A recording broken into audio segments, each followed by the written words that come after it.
প্রধানমন্ত্রী শেখ হাসিনা বলেছেন, শিশুদের সুরক্ষায় উদ্যোগী হওয়ার পাশাপাশি শিক্ষার সুযোগকে প্রসারিত করেছে সরকার। মঙ্গলবার গণভবনে বঙ্গবন্ধু স্মৃতি জাদুঘর আয়োজিত জাতির পিতার জন্মবার্ষিকী উপলক্ষে রচনা ও চিত্রাঙ্কন প্রতিযোগিতার পুরস্কার বিতরণী অনুষ্ঠানে প্রধানমন্ত্রী এসব কথা বলেন। শেখ হাসিনা বলেন, 2041 সালের মধ্যে স্মার্ট, উন্নত ও সমৃদ্ধ বাংলাদেশ গড়তে শিশুদের মেধা মননের বিকাশে সব ধরনের সুযোগ সৃষ্টি করে দিয়েছে সরকার।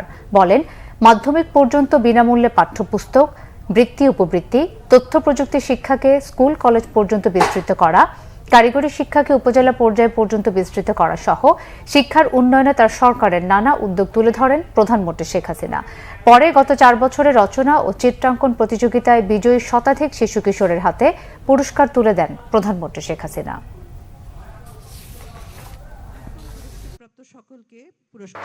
আমরা শিশুদের সুরক্ষায় অনেক আইন করেছি, নীতিমালা করেছি, শিক্ষার সুযোগটা সৃষ্টি করেছি।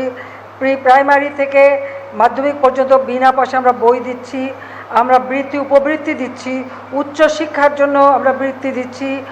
অর্থাৎ আমাদের গৃহীত পদক্ষেপে আজকে আমার সাক্ষরতার হার যা 2006 সালে ছিল মাত্র 45 ভাগ, আজকে তা 76.8 ভাগে উন্নীত হয়েছে। আমরা বিভিন্ন বিশ্ববিদ্যালয় করে দিচ্ছি জেলায় জেলায়।